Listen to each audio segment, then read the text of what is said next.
For the latest in strategic affairs, subscribe to our YouTube channel. Click the bell icon for updates.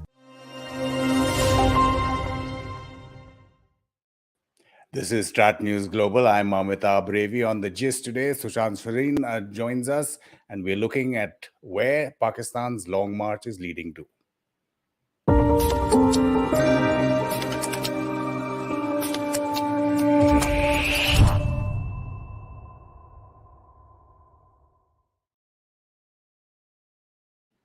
A warm welcome to all those viewers who are joining this live stream, and a welcome to those viewers who will pick this up later on our YouTube channel. Sushant Sareen joins us, a senior fellow with the Observer Research Foundation. Good to see you, Sushant. It's been a busy season, or is Pakistan a busy season all the time? All the time. Never a dull moment in that country.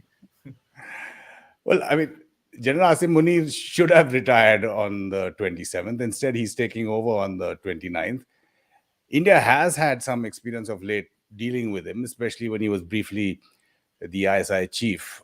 What do you think we can expect? I think it's difficult to say what we can expect from him. I think, being an ISI chief or being an army chief are two completely different things. What are the kind of policies he puts in place now that he's going to be army chief? What is his approach and attitude going to be? How does the rest of the Pakistan army respond to whatever initiatives he wants to take? And then, of course, Amitabh, um, what whether he'll be focused more inwards or outwards, because there are very serious existential crises that Pakistan is facing right now.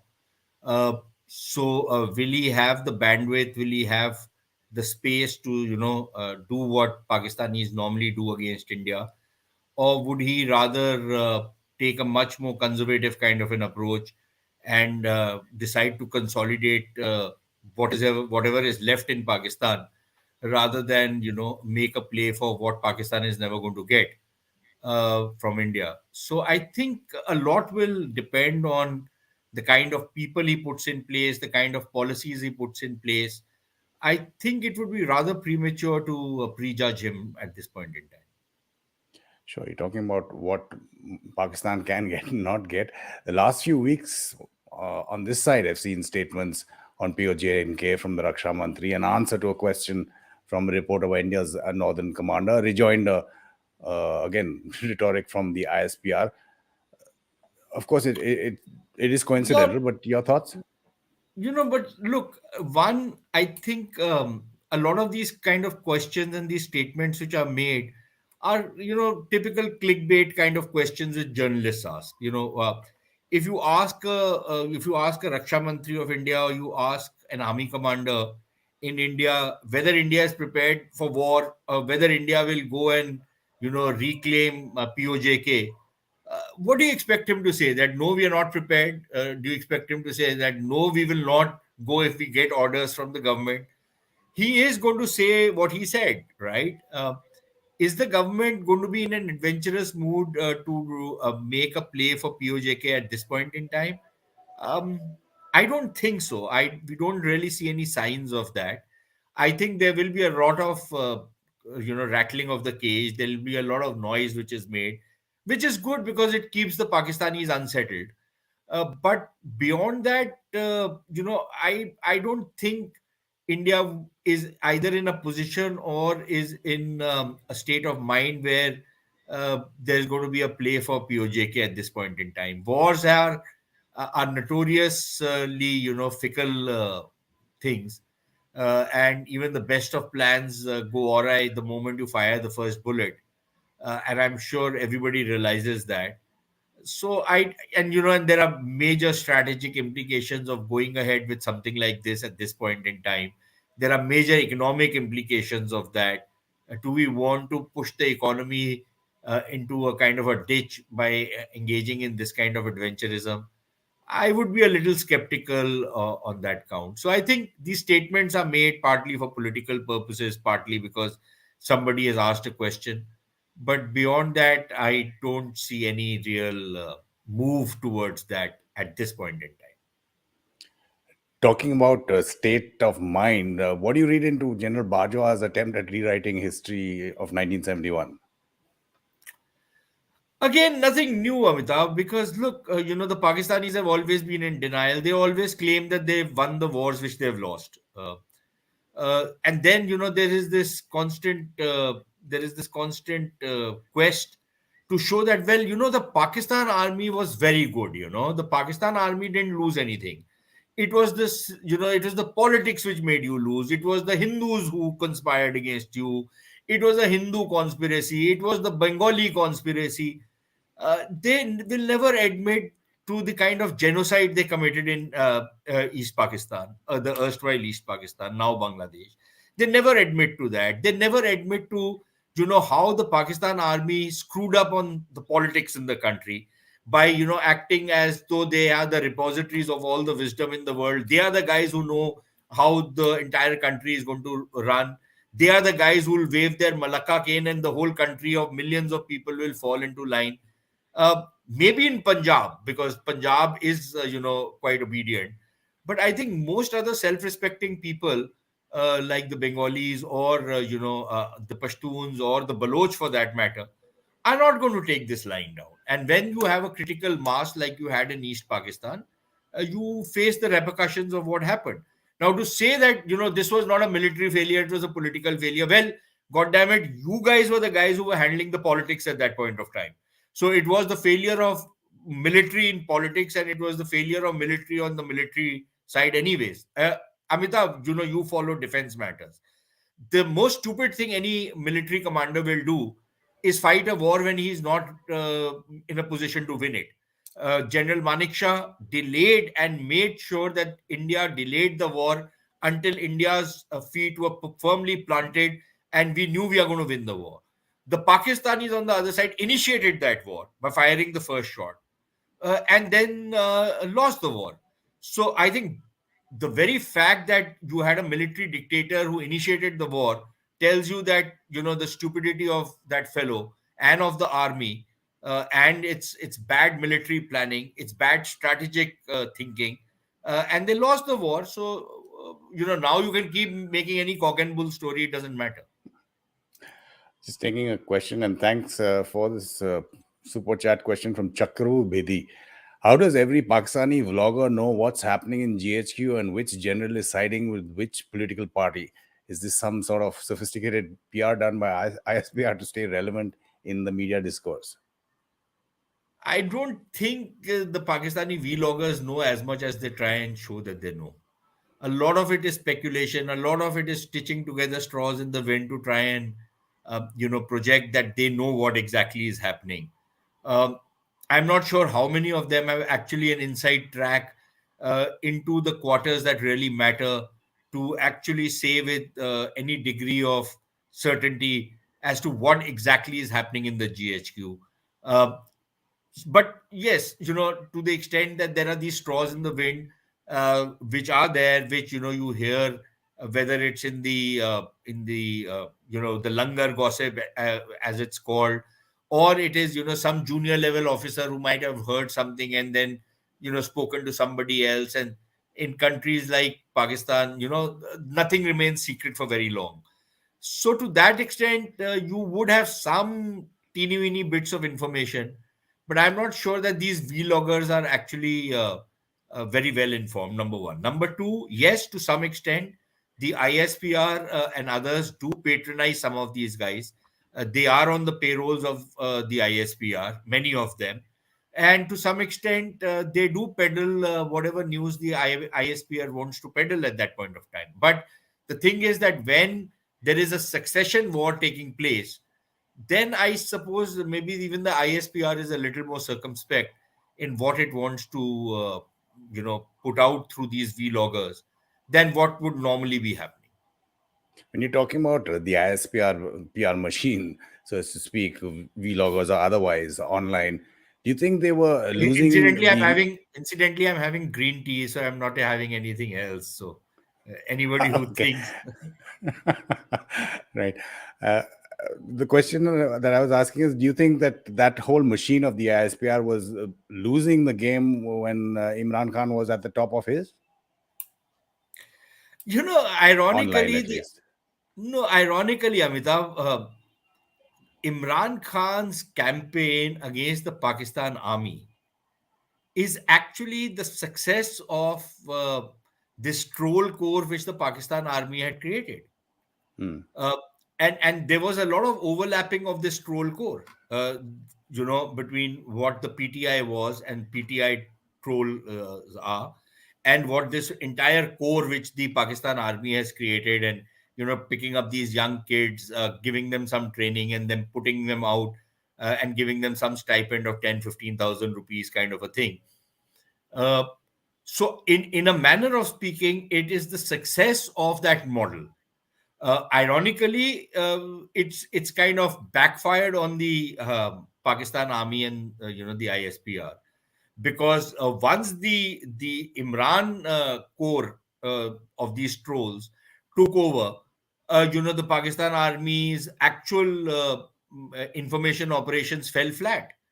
And frankly, on the social media, the way the Imran cult has simply captured the narrative and pushed forward their discourse is quite outstanding. You have to give them that. They have destroyed the image of the army single-handedly. They have created this entire sentiment against the army. uh, they have actually abused the generals openly. They have abused the army openly. They have leveled all kinds of allegations against them, including calling generals traitors. For the longest, this hashtag Bajwa traitor has been trending in Pakistan. um, so I think this should tell the Pakistan Army and the ISPR on how some of their very successful ventures actually come back to bite them. The jihad industry, of course, is another one of the very successful ventures which has come back to bite them. Their entire indoctrination of the Pakistani people, infusing them with these radical jihadist kind of ideas, has distorted and contorted the entire country and its mindset, and that's been very successful. But look at the result of that as far as Pakistan is concerned. Pakistan's passport, for example, is, I think, the third or the fourth worst in the world. Anytime you're carrying a Pakistani passport, you are singled out and given all kinds of searches, including cavity searches, but in many cases. So, well, if they think this is success, then good luck to them. Yeah. May Allah bestow more success on them. Despite General Bajwa's catharsis speech, you've written a lot about Nawaz Sharif's history of appointing generals backfiring. And in that light, there is one question as well. 1 to 4, just madness. Great to hear, Sushant sir, as always. My query is whether it makes any difference if generals change in Pakistan. Everyone has created trouble. How is this general different? Dhiran Vinod, who says it's how much trouble he can cause that's important. Yeah, I think the menace of the generals cannot be underestimated. Uh, they all start off, all of them, and this is really funny because every time somebody becomes a general, he's supposed to be extremely professional, right? Every chief of army staff is, you'll hear the Pakistani media go into raptures of the virtues of the guy. Even the fellow himself does not know that he had all those virtues, but the Pakistani media will attribute all the wisdom of the world, all the martial qualities of the world to the guy. Uh, and call him very professional, which is basically a euphemism for saying that he's not going to indulge in politics. But every single army chief indulges in politics. That's part of the job. Okay. Now the Sharifs picked up Asim Munir, and the Sharifs have always picked up the wrong guy because the reasons for picking up the guy have been wrong. They picked up Asif Nawaz Janjua because they wanted to get rid of Aslam Beg, who was angling for for another extension. So they got rid of Aslam Beg by announcing Asif Nawaz Janjua's uh, candidature much in advance, selection much in advance. Then they had problems with Asif Nawaz Janjua when they tried to bribe him with BMWs and what have you. So that kind of started backfiring. He died in saddle. So then there was another tussle which started, and they finally came across a consensus candidate in Kakar, Abdul Wahid Kakar. He cracked the whip on both the president and the prime minister and sent them packing. So that was the second general this guy Nawaz Sharif had picked. His third general was this guy Musharraf. And you know what Musharraf did. And he picked up Musharraf because he thought Musharraf is a Muhajir. This guy is a Punjabi prime minister. Muhajir will never get the same kind of support from the Punjabis, etc., etc. All of that fell flat on the ground. And you know what Musharraf did to him. The next man he picked up was Raheel Sharif. Raheel Sharif again screwed up big time. You know, he was part of, he actually, in a sense, he stalled a kind of a conspiracy, but nevertheless, Raheel Sharif had his own ambitions, and he went hammer and tongs at the Sharifs. Okay, and then finally it was Bajwa, and Bajwa was very much part of the Project Imran, and Bajwa is the guy who ensured that Nawaz Sharif was dismissed as prime minister by the Supreme Court. He ensured that Nawaz Sharif went to jail. He also ensured that Nawaz Sharif came out of jail. But so he's always picked up the wrong guy, and the reasons have been wrong. And this time he's picked up Asim Munir, and I think the reason he picked up Asim Munir was nothing more or nothing less than the fact that it was a completely Pavlovian response. He picked him up because Imran Khan hated Asim Munir. So the more Imran hated and the more Imran opposed Asim Munir's selection, the more the Sharifs double down on the guy. My enemy's enemy is my friend kind of a deal. Now, and of course, they have now taken refuge under the virtue that he was the senior most. Um, no, I think that senior most is also stretching things a little bit, but nevertheless, to the extent that you can say that okay, fine, at that point of time he was the senior most.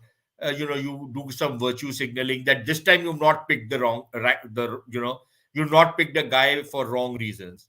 But clearly, if Asim Munir was not hated by Imran Khan as much as Imran hated him, uh, then I'm not entirely sure the Sharifs would have picked him up, regardless of seniority. So when you pick up the person for wrong reasons, then you pick up the wrong guy, and it backfires. And then of course, Amitabh, sorry, I'm taking too much time on this, but I think it's very important to understand that this thing which Pakistani politicians have, that I have picked up a guy so he'll be loyal to me. They don't realize that they're basically prime ministers pick their own boss and their own nemesis. It's one of those unique things in Pakistani politics that the prime minister picks his own boss, uh, and then gets kicked on the backside by that boss, right? This is something quite unique to Pakistan, and they don't realize that at the end of the day, the army chief is the chief of the Pakistan army. He is not beholden to anybody, and but that might just be changing. That might just be changing because of what Imran has been doing and the way Imran has gone after the army.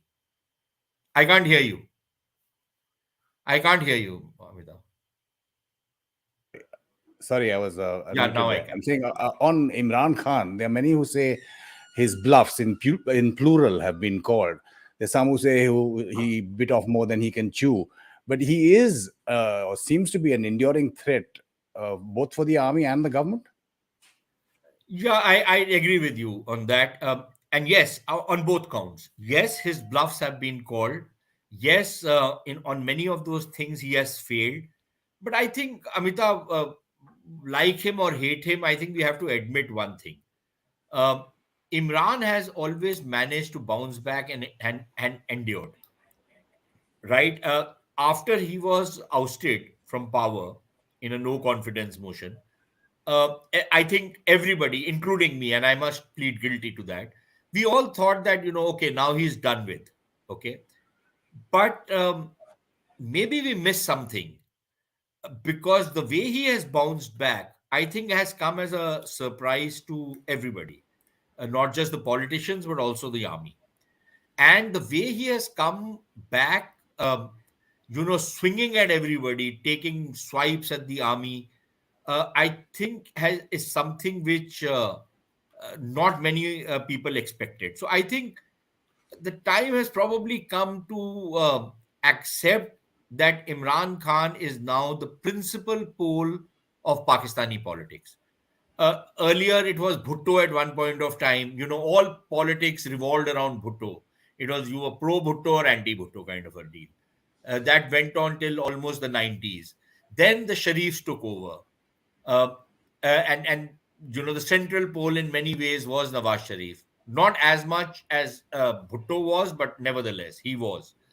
And I think now, uh, to my mind at least, it seems that the principal pole of Pakistani politics, around which politics revolves and rotates, is Imran Khan, whether anybody likes him or not. And that is something you have to admit. So, what do you see happening in the run-up to elections which are due next year? There's a comment from Tanuj Abe Khanna who says Asim Munir as Army Chief, Nadeem Anjum as DGISI, Dream Team for Imran Khan, Qazi Faiz Issa as a Chief Justice next September will complete the trio leading into the elections. No, I don't know why he calls it the dream team for Imran Khan, unless he's being sarcastic and I'm missing the sarcasm there. But look, the thing is that Imran will remain a major disruptive and destructive factor in Pakistani politics for the foreseeable future, unless something drastic happens to him. And I don't rule it out given Pakistan's political history. Uh, but the thing is that uh, so he will remain a very important factor. But I would be extremely surprised if Imran was to win the election whenever that election is held. I don't see how the Pakistani state can allow Imran Khan to come back, the Pakistan army and the Pakistani state, uh, given the fact that he has been so destructive and is so disruptive. It's one thing to shake up the Pakistani politics the way he has shaken it up, but quite another to be put in charge of the government once again. So I would imagine that every effort will be made to essentially ensure that Imran is not coming back to power. Now, there could be legal and judicial ways to stop him. There could be some kind of political re-engineering, unless, of course, you believe in this nonsense which Bajwa said in his parting speech that Pakistan army will not interfere in politics. Basically, it means a retreat, at least in the public domain. It means a bit of a retreat, but it does not mean a retreat from politics. The Pakistan army uh, is an integral part of the political structure of Pakistan. I think anybody who expects that the Pakistan army will, simply roll over and play dead, I don't agree with that. So they will play a role. They will try and ensure that there is some kind of a coalition government which comes into power next year. Uh, that's easier to control.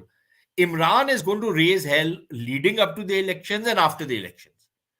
Uh, unless he wins those elections, which I would be very surprised if he was to win those elections or was allowed to win those elections.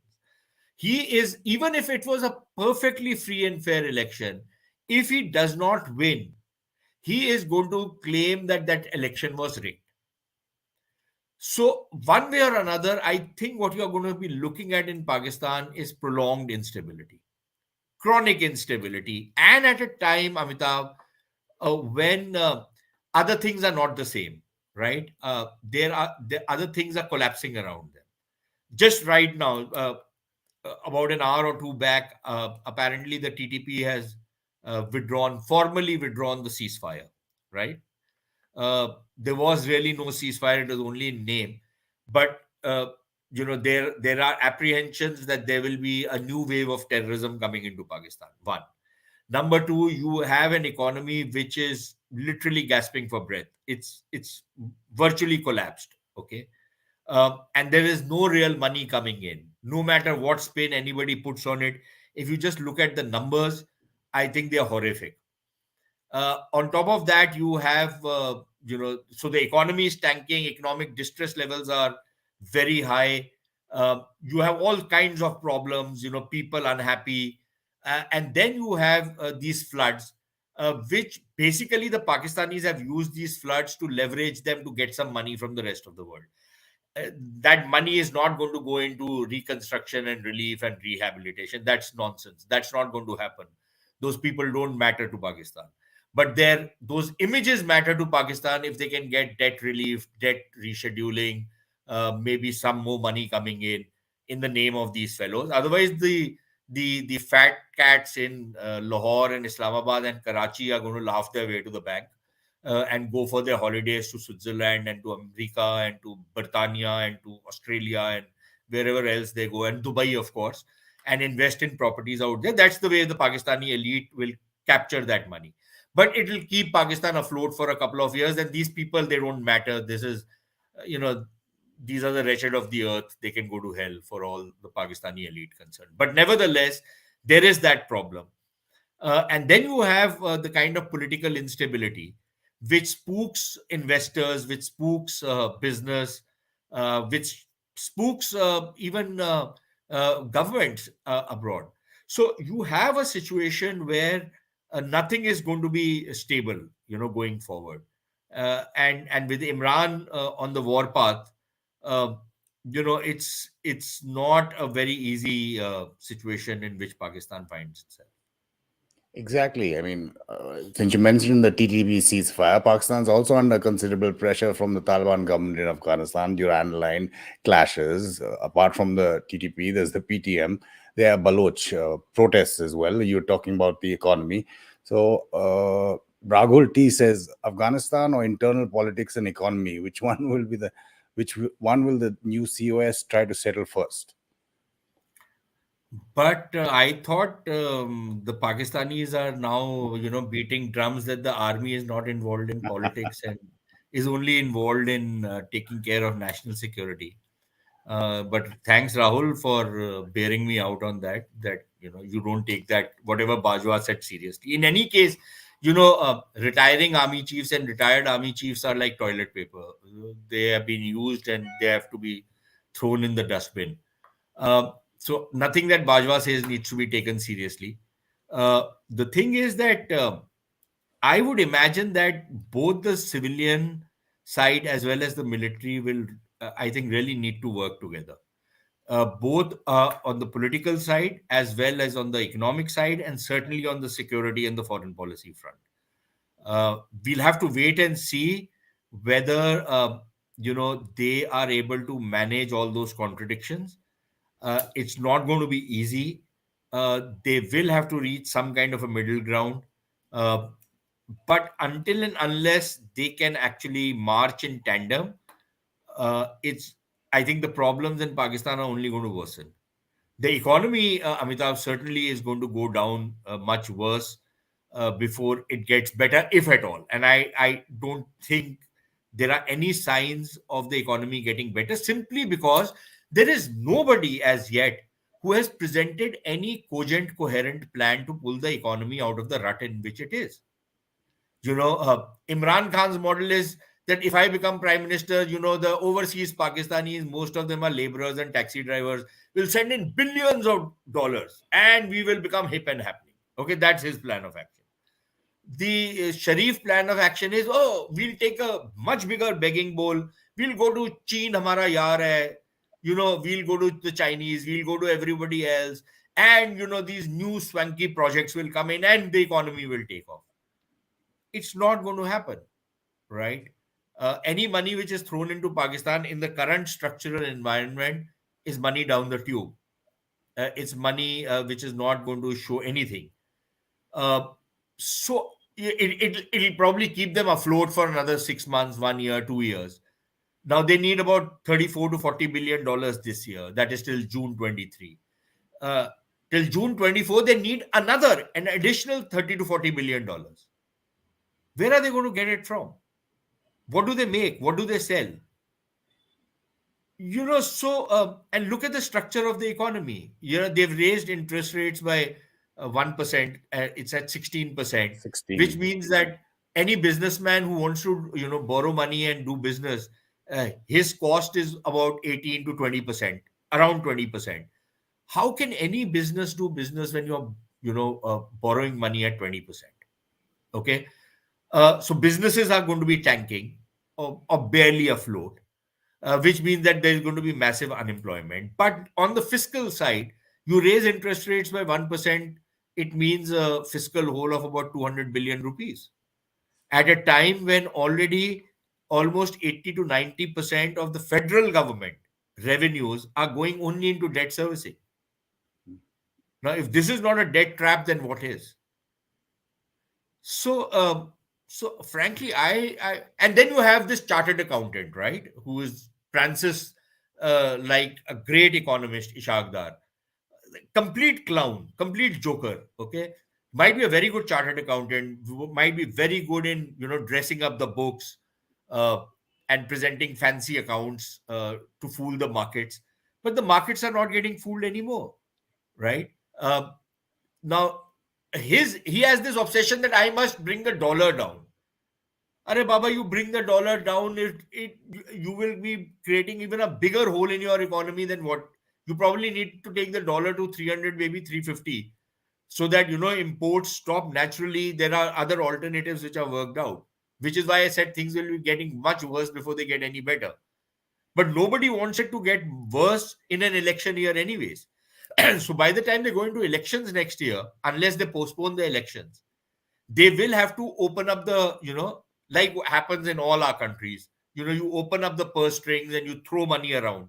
But the moment you throw money around, you're finished because you don't have the money. Where is the money to throw?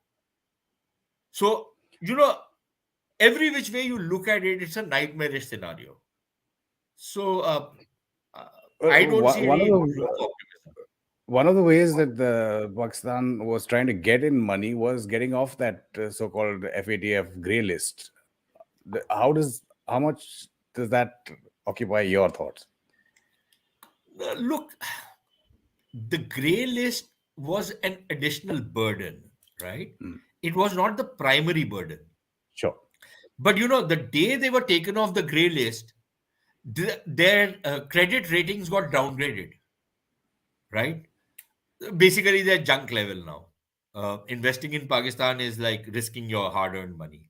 It's like investing in divan housing kind of a thing, divan housing, and some of these companies, or investing in Nirav Modi's company or one of those, right? Uh, so essentially, the moment the credit rating falls, that's a much, much, much bigger blow, almost by a factor of 10, than compared to whatever benefit that would come their way because they're no longer in the FATF grey list. But they had, created such a big deal of the FATF grey list. Now, when they went into the grey list, their then finance minister Miftah Ismail had scoffed at the FATF. No, no big deal, it doesn't matter, the banks will have to do a little extra work, the people will not suffer. When they came out, they acted as though suddenly somebody is struck with a lottery of $100 million kind of a deal. Yeah, you or I have, we would behave in the way the Pakistanis behaved if I got a lottery of $100 million, right? They were behaving like that. So, it's schizophrenic. The whole damn country has gone schizophrenic. Yeah, I don't know. They need psychological treatment, serious types. You're again on mute. Sorry for that. I think Bajwa, before he left, had meetings in Washington. Imran didn't even get a phone call. How do you see U.S. Pakistan relations? And this question from Matara: what's the situation with the U.S. Pakistan ties currently? The U.S. seems to have started piping up about Kashmir and Modi recently. Not really. I look. The US will probably keep making some noises, but look at the larger strategic game plan. The Americans would not want to have the Pakistanis completely out of their ambit, right? And the Pakistanis have suddenly realized that regardless of whatever the Chinese are, uh, the Americans are still the boss.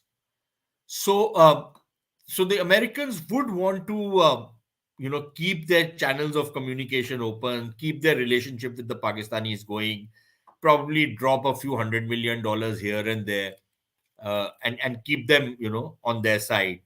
Uh, But in the larger strategic context, you have to look at what matters more for America: the coming strategic contestation with China and in their position in the Indo-Pacific, or Afghanistan. Now, Pakistan's relevance is only on two things, and both of them very negative. One, that this is a country of 230 million Muslims, most of them radicalized with nuclear weapons. What happens if it goes under? Right? Now, there is nothing positive in looking at Pakistan in that context. Uh, Whatever spin the State Department or anybody else will put, you cut through the claptrap, and this is what it is all about. Okay, so there's nothing positive out there. And the second relevance of Pakistan, regardless of the nonsense which they keep spouting, that we have a very great geographical location. Geographical location to what? And in what context? Okay, geographical location to reach Afghanistan, but reach Afghanistan for what? To get rid of the terrorists out there, right? For American anti-terror operations. Where is the positivity in that relationship? So there is nothing positive, that the Americans have as far as Pakistan is concerned. On the other hand, when you look at India, there is, of course, the larger strategic dimension of of uh, of the China factor and the Indo-Pacific. But there is a very fruitful economic relationship between India and China, India and the United States. So when you look at it in that context, you just have to, see how the two sides measure up. Yeah, if you were an American, what would you be doing, right?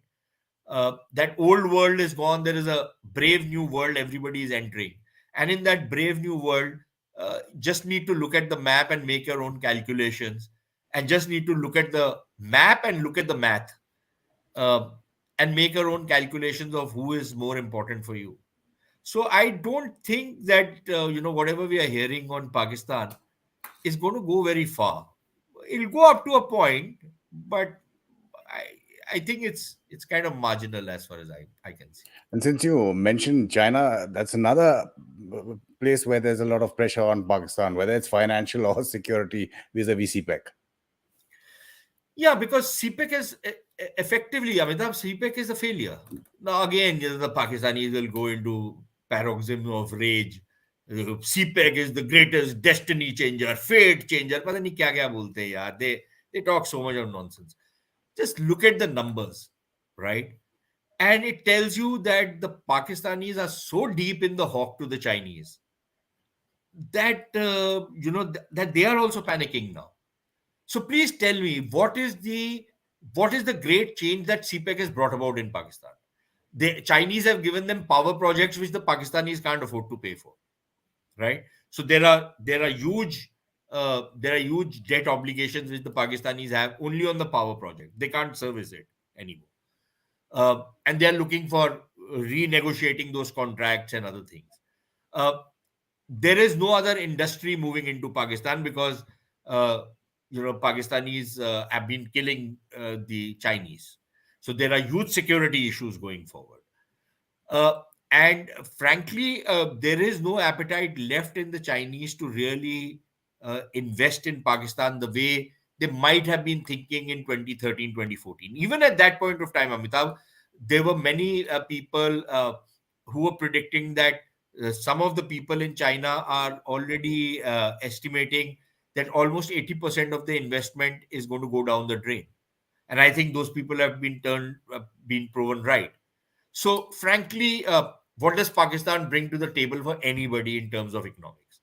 Which is why you will see the Chinese. They. I'm not saying that there's going to be a break between China and Pakistan. Certainly not. I think for the Chinese, Pakistan still has some strategic utility. Uh, but in terms of economic utility, nothing. Pakistan is as relevant economically to China as North Korea is, probably even less. Um, Matara, as a request, अब कोई Punjabi joke बनता है on चीनी जिहादी bye bye. no, yeah, nothing is coming to mind immediately, and what might come to mind will lose me my job. So I rather not. I'll be accused of making in these Sure. woke times it's very difficult to joke also.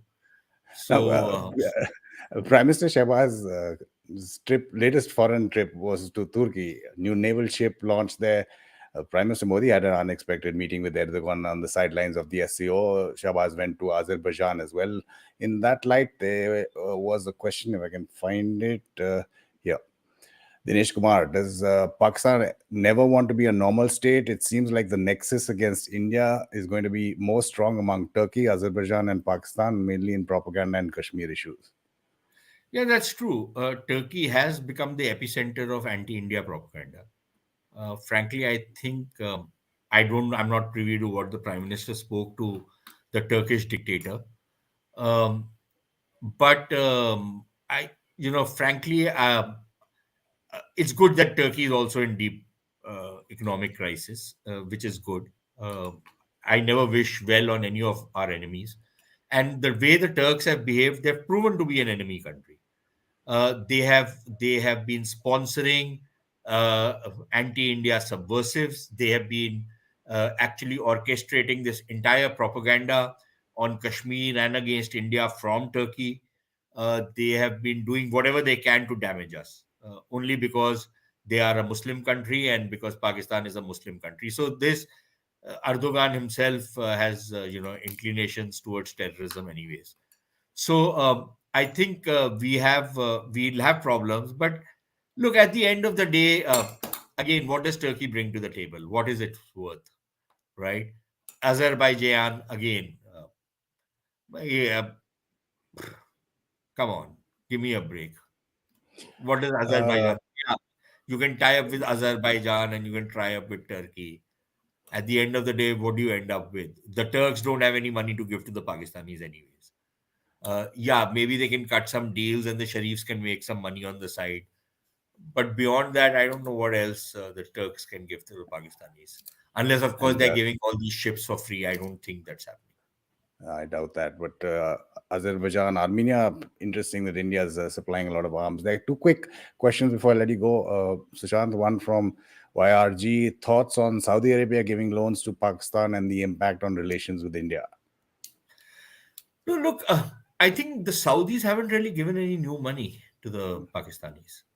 What they have done is that whatever monies they had given in the past, they've rolled over that debt.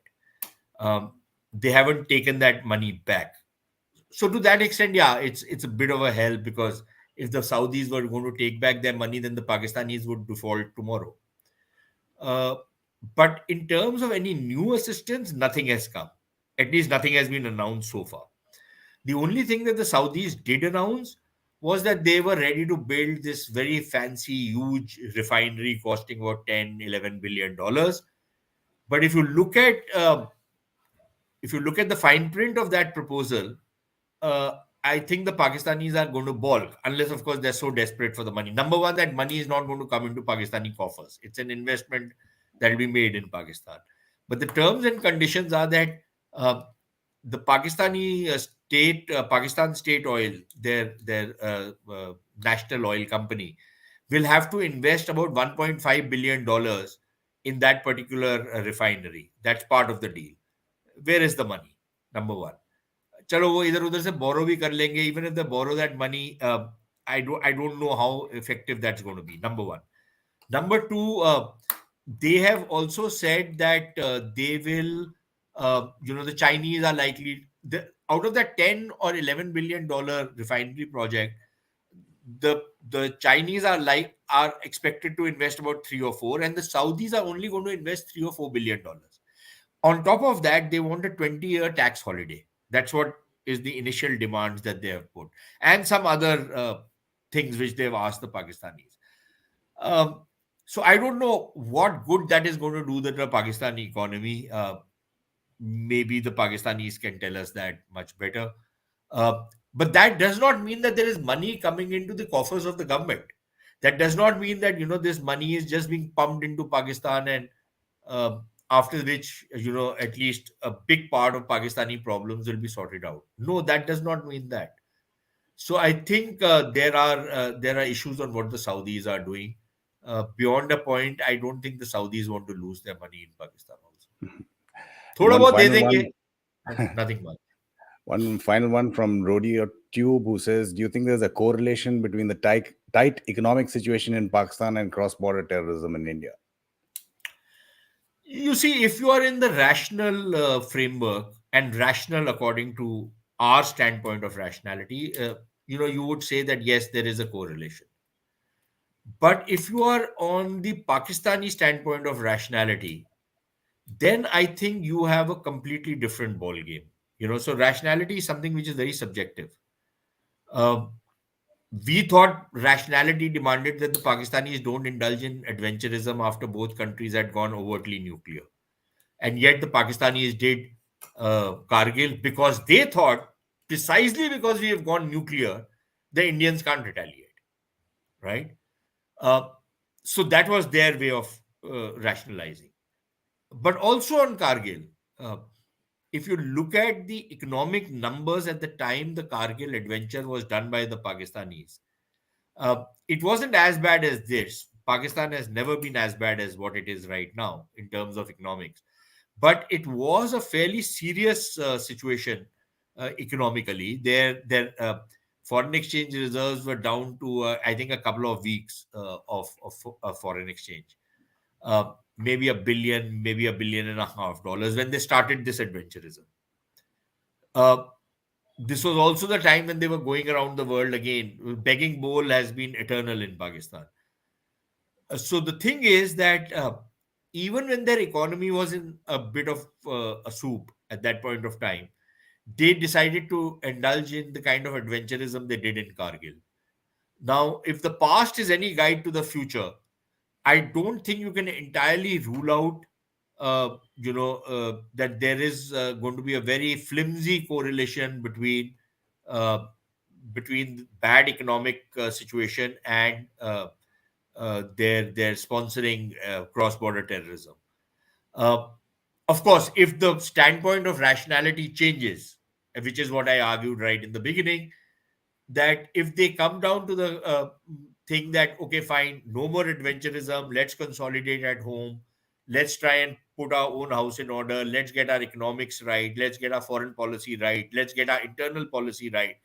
If that is the rational perspective under which the Pakistanis will operate, then I think we will see a correlation between bad economics and terrorism. Otherwise, I think there are no such thing. The only correlation then will be how the Indians will retaliate, and I think that is another parameter which you should enter into this equation. uh, Again, it's a bit of an unknown parameter because what kind of a retaliation will India do? It's anybody's guess. But I think that there will be a retaliation is something which is something that you should add onto the equation now. And that might knock some sense into the Pakistani head. Sushant Sareen, as always, great pleasure. And let me thank you not only on behalf of StratNews Global, but a huge number of our viewers who've been enjoying your session with us. ठीक है यार, thanks for having me. Always good to be with you guys here.